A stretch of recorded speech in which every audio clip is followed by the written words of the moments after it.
What's up, everyone? Danielle, Lori, Alex Gomez from the Playing Field to Parenthood, Rise and Grind, all the things. We are on episode 33. Had to take a look down to take a peek and see. It's November. It's November. I know. Sorry we missed last week. We're trying to get on the grind with trying to figure out with our kids and the schedules and all the things. It's been hard. Every other week might kind of be our jam where we can kind of pack in all the things, right? Yeah. And if it totally works where we can do it every week, I think that's awesome. But yeah, I mean, you guys went all out for Halloween, saw that. How cute did you guys look?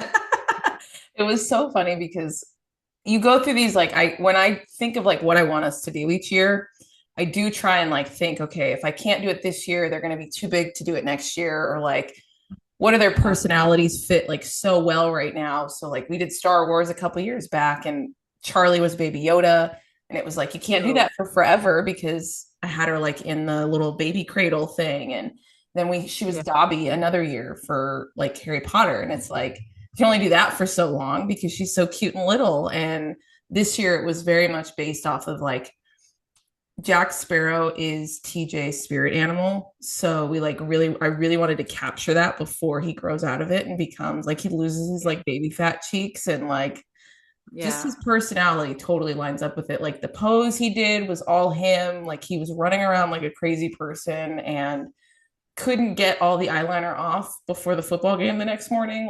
Tried everything. Like, So yeah. he walked out with eyeliner on.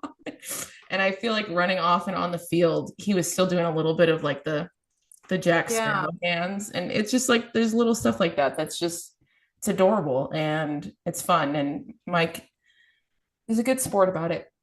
It's He not his was. He was favorite. committed. I think he's the first one that I noticed in the Yeah, picture. I was like, right. dang, he's all in. Yeah, he's a good sport about it, and we'll do it for as long as Penelope will allow us to. So Yeah, it's as long good. as she gets to kind of somewhat put have a say in it, then she's good. But um it was rough having Halloween on Friday and then playoffs for football on Saturday. That was really hard. Even though our first game was at 9 a.m. So you have to be there at 8 to warm up. Everybody's Brutal. all jacked up on sugar and tired and exhausted from walking around. And then you have to go play in a win or go home game.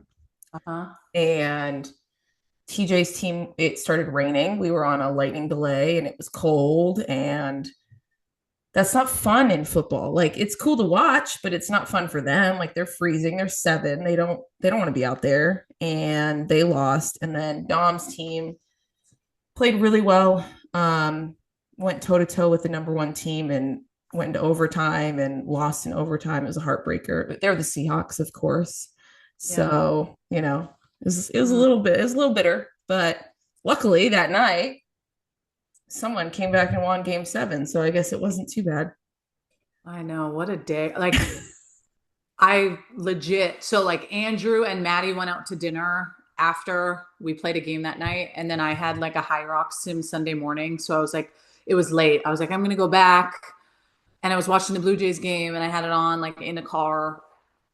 And no joke, when they lost, tears welled up in my eyes and started streaming down my face for so many reasons. It is so hard. You know how hard it is to win. You know how hard it is to get to the World Series.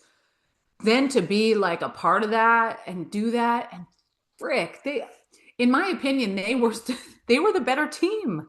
I know They winners win. played they played really well. It They was such a played. good series overall. I'm happy with that, but I do feel there were plays that the Dodgers had to make that shouldn't have been made. They just were crazy. You Incredible can't baseball. make it out. Yeah, you can't make that Yeah. stuff up.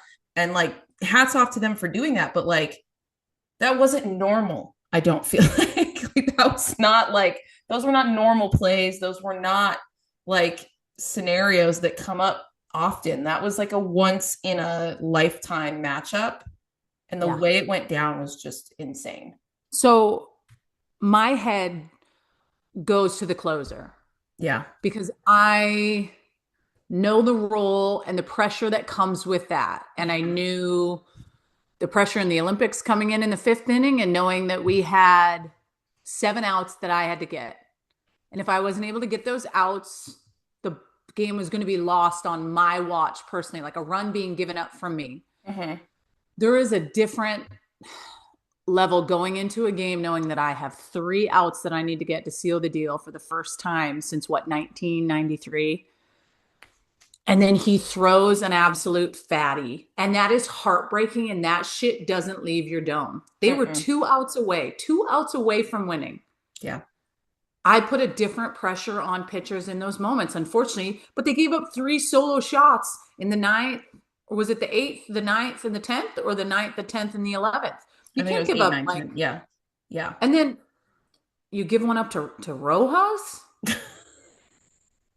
I mean, obviously everyone's there and they're elite, but Rojas, Yeah. fine. Fine. Will Smith, fine. You're right. Defensive plays, you make the big plays, but that one hurt. And I haven't got like emotional over that. And my dad called and they're in Mexico, and I can just tell like my dad's going through it. He's like, Heartbroken. your Yeah. mom and I watch 160 plus Blue Jay games a year. And I'm like, I feel it. You feel it because it's like for the whole country. Everyone watches the Blue Jays. It's Canada's team. Yeah. It's bigger than what anyone thinks. Whatever. I don't want to talk about it no more. I'm still not. That's I'm not our 2 cents about that. Well, it was funny because we actually celebrated Dom's birthday party on Sunday, and it was Dodgers themed. And I was like, if they would have lost, that would have been a terrible theme to have the next day. That would have sucked. But it went down fine. Whatever. Um, A couple weeks ago, 2 weeks ago, we had Audrey's Scaretastic tournament. So in Washington, I don't know if they do this all over, but they'll like dress up in their little costumes. And Saturday sucked for them. But it's funny, I wanted to bring this up on the podcast because this is where like I'm learning as a parent, right? So like they played Saturday, Sunday. Saturday was pouring rain. It wasn't great. mhm. I get there. She had an 8 a.m. game, so I showed up at game time. Andrew took her early. I get there. First game's kind of brutal. She's just struck out looking twice. Yeah. Poop third base skills, like just not even catching the ball. I had to leave in the middle of the next game to go to something for hoops for Maddie for basketball. So I go up to Audrey. I call her over to the end of the dugout, and I'm like, "Hey, I gotta go. I gotta take off, but like, I'm gonna need you to like step up here. Like, you Yeah. can't strike out looking multiple times. Like, I need you to be a little bit better." And then she looks at me and she puts her finger up and she goes, "If you don't have anything nice to say, don't say anything at all." And that's the first time Maddie never did that because I think Maddie was always scared shitless of me. And I looked at her and I was like, okay. And I turned and I walked to the car and I left. And then I had a conversation with her that night. And it's like, listen, when your dad and I say stuff to you, and it was not coming from a hardcore place at all. Trust me, I'm actually a lot nicer with Audrey because she is 3 years younger. She just turned 9. I want it to always still be fun. Yeah. But I'm like, your coach even told you after the game, like, you need to be a leader. You need to be able to step up, whatever, whatever. And then the next day was great. They ended up going into an extra inning 3-hour game, an 8 and 9-year-old team. Yeah, brutal. Snacks when they were done. 43 degrees, raining. Audrey pitched 80% of the game, and then their other pitcher came in to close it. It was so cool. It was so cool. But that moment will always stand out to me. If you don't have anything nice to say, don't say anything at all. You sports parents. Yeah. It's my number one rule, even though I'm not taking part in that. And then Maddie and them played in their Scaretastic tournament this last weekend, and they dressed up and they were the little Mason 6-7. That's the thing going around. Yeah. They look cute in their costumes, but yeah, I think I'm having a tough time dealing with when we're not winning. Really tough time. Probably I'm being challenged more than I ever thought that I could be because I just expect better of the team. I really do. I expect, and I'm not going to say, oh, we're the best team in Washington State because we're clearly not. We're not winning. But yeah, I expect more. I am a hard critic when it comes to that stuff. Right. And I'm never going to take that competitor out in me. I don't get very frustrated at the kids often. I really don't. I'm will have good conversations with them in moments where it's like, hey, come on, stop messing around, or like when we're making multiple kind of little mistakes in practice, like, hey, you guys, come on in, let's go. Like I've had conversations with them about earning your spot. And at times you can earn your spot through practice. How hard are you coming into practice and willing to work and showcasing to us as coaches, like you're here to get after it? Right.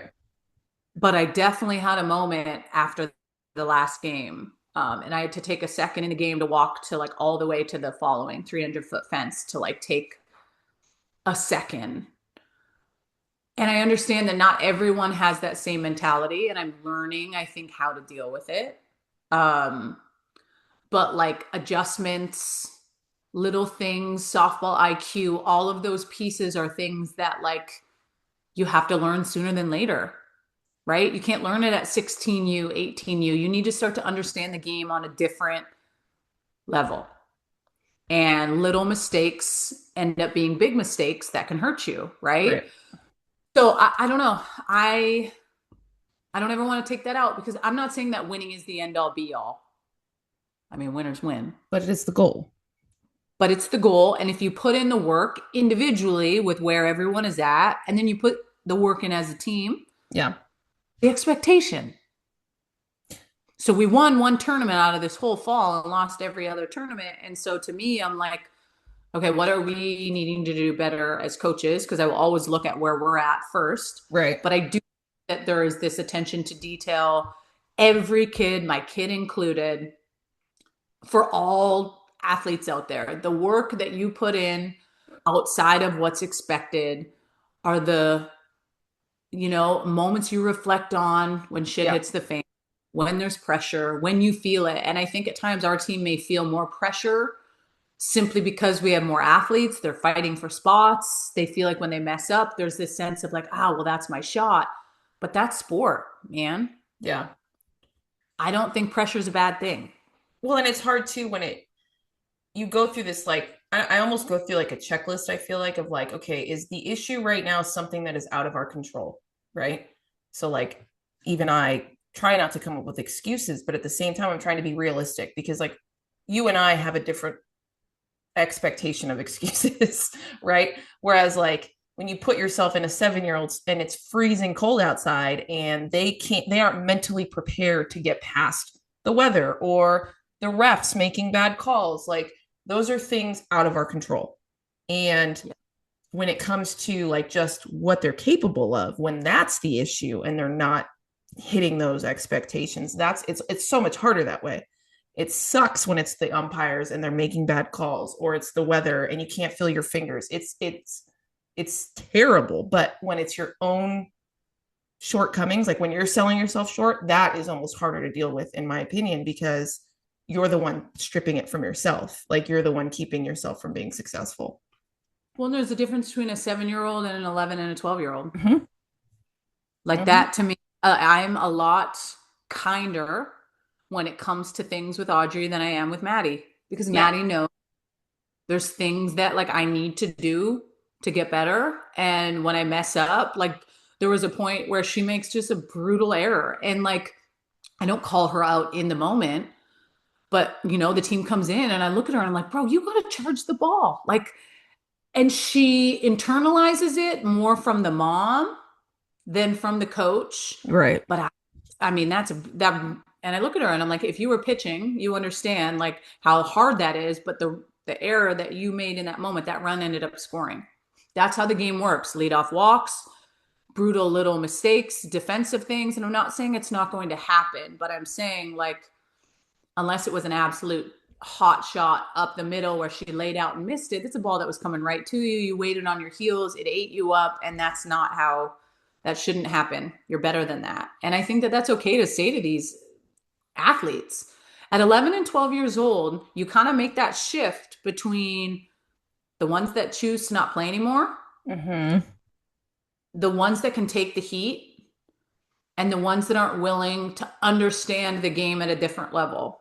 Starting to understand that, like, I have to hear what's going on and start to process that in my own way. And if I don't understand, let's talk about it. Like, help me understand this a little bit better. Maybe that's what we need to do a better job as coaches.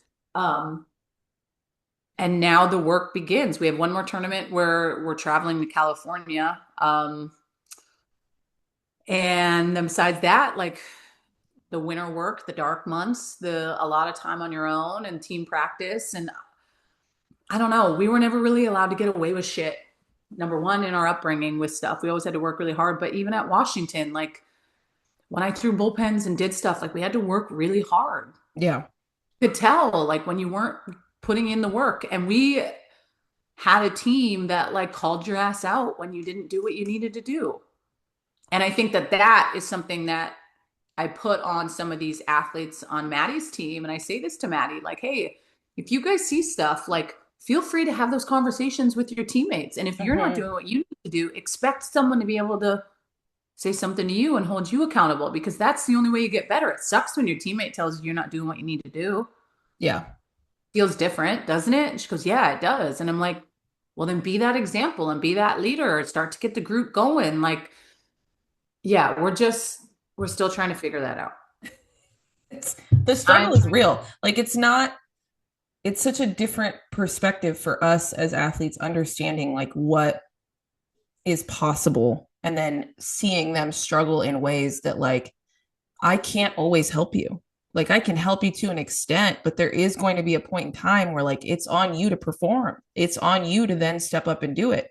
And I yes. think a lot of times too, up until that age, up until like 9, 10, and 11, you can sometimes get by with just like raw talent, right? Like you can just get by being fast or being able to hit the ball hard. But then at this point, it starts to shift. Like you said, that IQ piece comes into play, Yeah. that maturity of understanding the chess pieces and how they move and why they move and all of these things. We had the semifinals last week for baseball. Dom's playing second base. They hit like a blooper over the pitcher's head, and Dom crashes, but the shortstop crashes, and Mike, as a coach, chirps out for the shortstop to take control, like go get the Mhm. ball, like he calls the kid's name, and Dom freezes. Shortstop didn't come get the ball. Dominic Ah, freezes, drops the ball. So like yeah. just it like snowballed very quickly. Yeah. And then he freaked out and got upset with himself. And so from the sidelines, I said, hey, it happened. You can't change it. Don't let it happen again. Yeah. Very next pitch, ground ball to him. He still sort of, it hits him in the face. It takes a nasty hop, hits him in the face. Oh, He throws it to first and gets the out. I said, there, it's gone. It's done. You made up for it. You stuck with it. Like, yeah. and it's so hard to watch them like, like not crumble, but like you see that defeat on their face. And it's just like, you know exactly what it feels like. And you don't ever want your kids to feel that because we're, it's the mama bear in us. But at the Yeah. same time, for them to then triumph over it and get past that error, get past the mental block, or get past the immediate, like, oh, I want to make an excuse for this, that is so much more worthwhile to just see them struggle and get out of it than trying to protect them from feeling that. And sometimes I think the parents today have a really hard time letting them make the errors and letting them make the mistakes because they don't want them to ever do that. And they're like, oh, it becomes too much because then they don't know how to overcome it and they don't know how to get past it mentally. So it's a lot. Well, yeah, but I think that that's weak. Yeah. I think that you listen, playing high level sports is not for everyone. Mm-hmm. I want to put my kids, if their skill set is where it needs to be, in every single opportunity that they can be where they are challenged on every level. I love it when they fail because that is when I see what they're made of.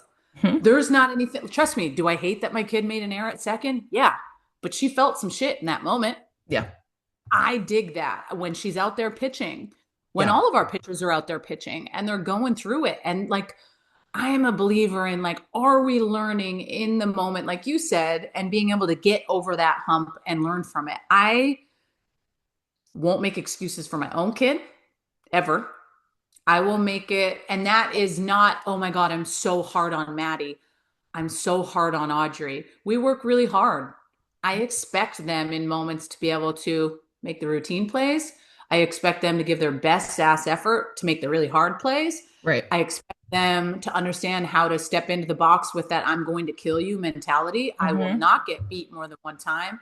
And when I step into the circle and I'm going to freaking face you, I will kill you. Yep. That mentality is hard sometimes to teach. And maybe it seems like it's too much coming from me. Unfortunately, that's all that I know. I don't need my kids to have fight or flight for their whole entire life.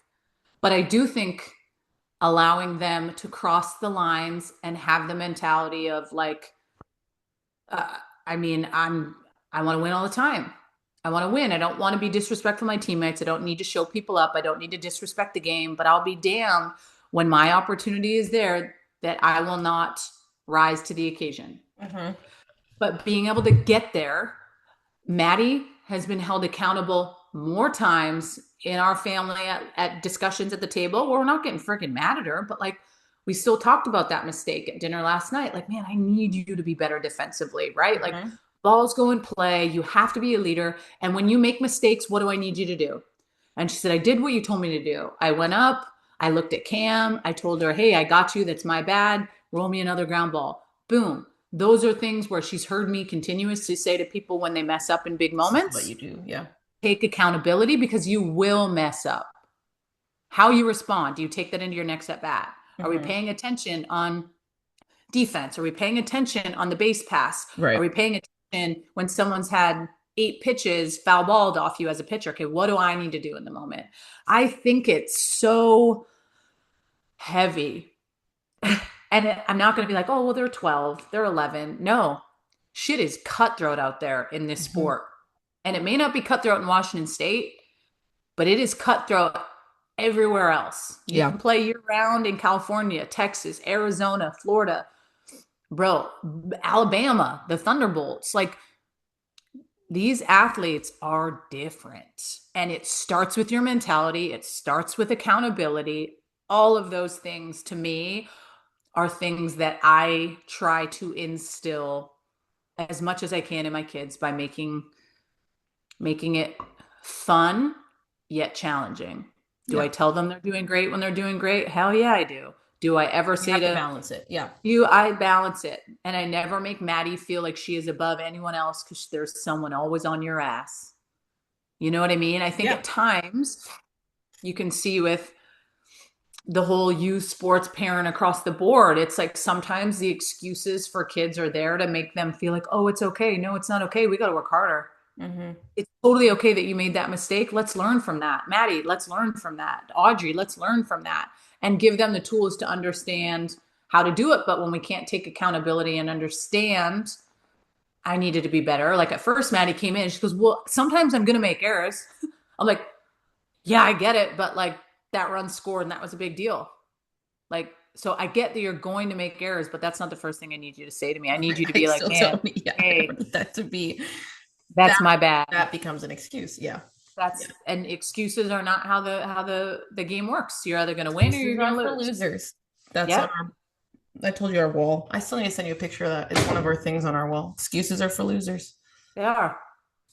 And if you don't understand, ask because our coaches are all pretty, will tell you how it is to a degree, but we also like don't overcoach where every little thing is under a microscope. Go out and let's see what you can do. Yeah. And I feel like that's when you get to see kind of where things are A better going. gauge. Yeah. Yeah. So like Mm-hmm. we have one more tournament and then we go into the rest of the winter time before we start picking stuff up again in the spring. And then Well, and I hope people understand like how valuable that is in a coach. Like I know you're saying this as like because it's Maddie, but you have that expectation of all of your players, right? I Like do. I know that you're very careful about that, and I think Mike is the same way with his teams, and I would be the same way if I was coaching. Is that fair doesn't mean equal, and a lot of times people don't understand that like just because you approach kids differently because you take the time to understand what their strengths are, what their weaknesses are, and how they handle the stress, so then how you need to handle them doesn't mean the expectation changes. every player on your team has the same expectation of how they're Yeah. supposed to perform and step up. But how you approach where they're at mentally is what changes, right? Some kids react really well to getting up in their face and firing them up and yelling at them. Some kids need not coddling, but more of an emotional approach, right? And that's okay. But that's what makes you a great coach is that you understand that there's a difference between what Sally needs and what Jane needs, and knowing how to speak to that. And I'm going to try and not get emotional because one of my kids, I'm not going to point out who because I don't want to draw attention to the situation, came to Mike and I, tears in their eyes, and basically said, I don't think I can be on this team anymore because I don't think my coach cares. Yeah, that's tough. And, we had a discussion about it, asked questions, wanted to learn more about like what made them feel that way. And it was truly came down to the comparison between that coach and the coach that kid has on a different team, and how Yeah. different their approaches are, and how this kid feels like they're growing because the coach cares about them and dabs them up just as much as they correct them, right? Yeah. Like the good and the bad. And that kid feels like they're not growing and that they're not going to get better, and that there is different expectations for different kids on the team. And this kid grinds at practice, in games, is that consistent kid for this coach, and Yeah. never gets positive feedback and never gets dabbed up and never gets that like pat on the back. But the minute that kid steps out of line, it's the whole Something happened. it's their everything's their fault. Yeah. And like I've watched it slowly over the last 2 years, and I've had my issues with the situation, but trying to let them play through it and trying to let them come to that conclusion themselves. And I think it's been more worthwhile for that kid to see the difference and understand that they came to us with it and we're going to Yeah. support it. Of course, we're going to support it. But like, Yeah. it wasn't us saying, this is how things are going down. This is what we have issues with. It was them empowering themselves to like come to us about it. And like, it broke my heart. Of course, it broke my heart because for a kid, for a player to notice that a coach treats them differently, Yeah. like that it kills me. Like, of course I want to go like punch that person in the face because like, how dare you? But like, it's so much bigger than that as like a coach, because you value those relationships, you hold those, it's so important, it's such a pivotal role that you play. So for somebody to like cheapen that is Listen, so I had a tough time with our national team coach. And our national team coach did everything in his power to put our team in a position to fight to go win an Olympic medal in 2020. And I look Mhm. back, yes, that happened, all of the things. I had two Olympic cycles with coaches where I never felt like what I did was good enough.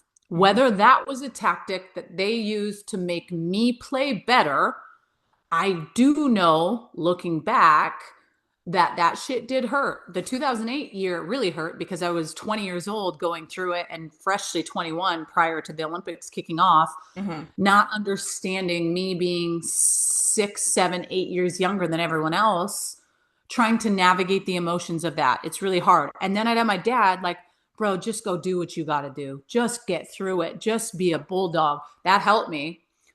I don't have built up animosity around it anymore. I really did learn from that, right? Mhm. I look at the 2020 Olympic experience, and it was, I think, harder for me because I was a mom to these kids and the balance of going back and forth and feeling like I'm not going to say that he never told you that you were doing a good job, but he was just always so dry. Like it was just fucking always work, always, always, always, always, always, that it never felt fun. So when I'm gone for 70 plus days straight and I Yeah. feel like I'm in the shitter all the time, and I feel like I had to pick my ass up and say to Lonnie Alameda, the Florida State head coach, when she finally came in after the World Series in 2021, like I looked at her and I said, like, I need a mental break, man, or I can't do it anymore. I Everything cracked. was Yeah. regimented. You wake up, we do this. COVID, you can't go here. You have practice at this time. We're throwing our bullpens every day. It was so hard. Just And like there was closing not, in on you. Yeah. and it just, you could tell everyone was feeling it. And like the one cool thing that Canada, we did, no matter what, we busted our ass, but we had like a slogan, you got to stay above the line. Like, here's the line, and this is where the bar is set. Everyone has to stay above the line, or you can't sit with us. That's the expectation for the next level. It's not always glamorous. Mm-hmm.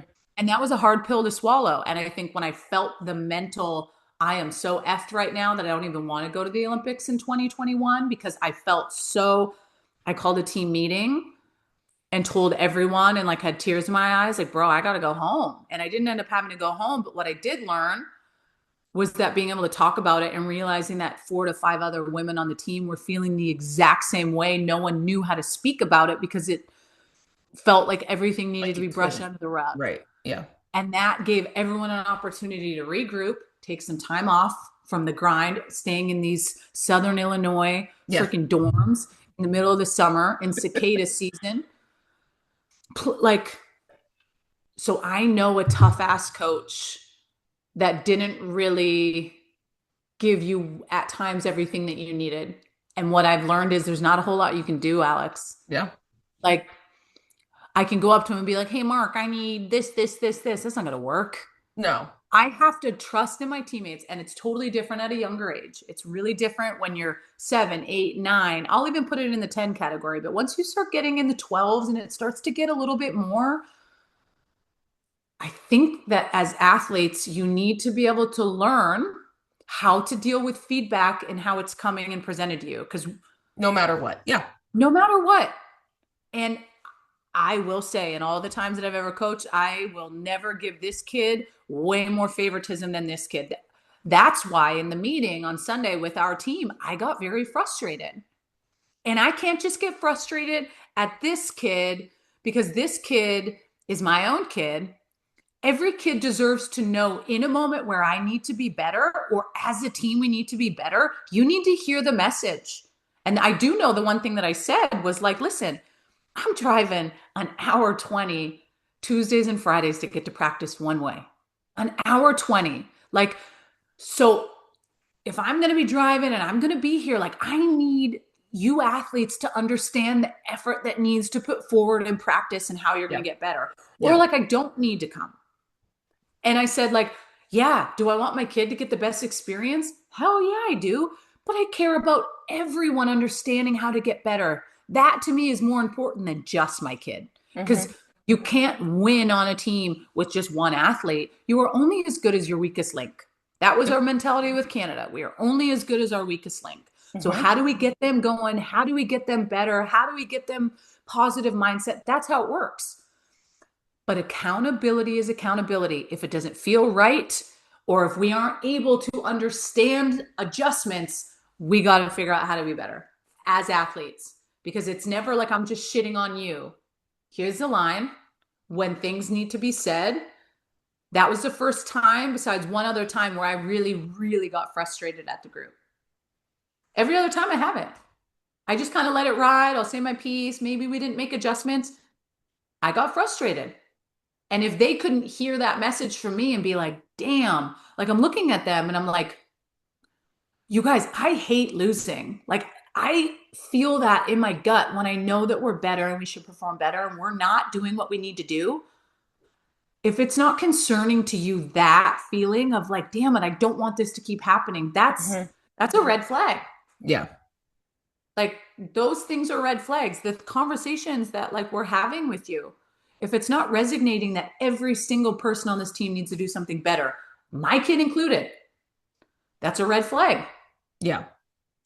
So, not to get too heated into that, but like I've played for coaches that have been on my ass and given me no love. And Mark did when the time was right. And when we lost to Japan in what would have put us to the gold medal game, and the ball was in my hand and I'm sitting in the dugout with tears streaming down my face, he came over to me and like put his arm around me. He's like, hey, you're good. You're going to be okay. We've done everything that we need to do. We Mm-hmm. didn't win this game that was going to get us to the gold medal game, but we get an opportunity to play for a bronze medal and we're going to fucking get after it. Yeah. I needed him there. And that's when he showed That's up. when he showed up. Yeah. So, your coaches are there when you need them to be there, but unfortunately our job at times is to have the hard conversations with the group that make you feel a certain way. And if it makes you feel a certain way outside of the sport, meaning like, how do I feel at home? Like, do you know what I'm saying? Like, do I carry that on? When I leave, I should go home and be like, what can I do this week to get a little bit better? Mm-hmm. I tick that way. I can't ever take that out. And if that makes me not the best coach, I've seen some like Maddie Husky. She played for Marty Tyson. You know Marty, the Corona Yeah. Angels. Mm-hmm. Bro, I don't think I could have Maddie play for Marty. And I played with his daughter, Dina. I love Dina. Marty will pull your ass out in the Yep. middle of an at bat. 0-2, you're supposed to be swinging at pitches down in the zone. You swing up, let's go, you're out. Center field, we played them in 2018 Yeah. in our like battle to get to the Olympics. We're playing all these scrimmage games. And I said to Mark, I said, it was going to be tough playing them. And it was. And he saw some shit go down from Marty. But I will say, when I broadcasted and I had Trish Ford tell me on a Zoom call, we do these Zoom calls, and she said one of the most sought out organizations for athletes is the Corona Corona Angels. Angels. How well prepared these athletes are for what lies ahead. You know that he's doing his job. Does it feel warm and fuzzy? Hell no, it doesn't. It takes a different level of like, damn, this feels shitty. I'm embarrassed. I know I need to be better. Yeah. You learn real quick. And I felt like that was the biggest compliment that Trish Ford could give that organization. And I know he's had to ease up a little bit. It's same thing with college. So did Bob. Yep. So did Bob. Bob was the same exact way. He had catchphrases and things that he would say that off the cuff, a little out of pocket, and he had to change it real quick. And part of it was what made me better freshman to sophomore year was because I knew what the expectation was. I knew that he would pull me out in the middle of an inning if I was running like a crazy person and not listening and all up in my head, and having that expectation, it makes you better. And you know, he did eventually learn how to balance it like so much better, right? Like he was able to balance it when we would go have conversations, and it would be like that emotional support that we needed. But in the game, like, you don't talk to Coach Bob. Like, you don't you don't say anything. There's no joking happening. Like, you are to be seen and not heard, and that was the expectation. So it's at that elite level, you have to have like an armor of understanding that they know what they're talking about. They know what this is going to take. If you're not hitting it, they're going to call you out on your shit, like as they should. So, and confidence in moments where you feel like you're struggling is like, okay, if I can take accountability, boom, I know what he's talking about. Yes, I needed to be better. I need to remember how great I am too. Yes, I'm going to make mistakes. Boom, I can own it. The work is the work. If I choose to work hard at this sport, the sport will pay me back. Yeah, exactly. Right? It's not getting so caught up in being offended about like, oh, I don't feel. It's not personal. Yeah. It's not personal, man. It's just not. It's not. It is so cutthroat. This game is more cutthroat than it ever has been. At least I can speak for softball. I can't speak for all the other sports and football and you know, basketball. But with the exposure and the NIL and the opportunities to be able to play this game at the college level, I think it's top 1% get an opportunity to sniff it at a top 20 program. Yeah. There's a lot of great opportunities. You don't always have to play D1. And I want to make that very, you know, outward of saying that. I think people get so caught up in like, this is the end all be all. There's a lot of incredible opportunities to play at D2, D3, to play at JUCO. And now with JUCO, it doesn't even count towards playing at the next level. So you could play a year at JUCO and then still get 4 years playing. Yep, exactly. So don't get it twisted. Yeah, is it always cool to see the shiny shit on TV and watch them play and be like, that's what I want to do? Yeah. But it doesn't mean that there aren't still opportunities if that doesn't present itself to you. Yeah. Just saying. I'm making that clear. Yeah. Well, thanks for listening in, guys. It's been a week. We're excited to go into the winter. I know Dee's going to be crazy busy with all the things, but we'll be here probably every other week, maybe every week, but you'll have to tune in to find out. Have a great week, everybody.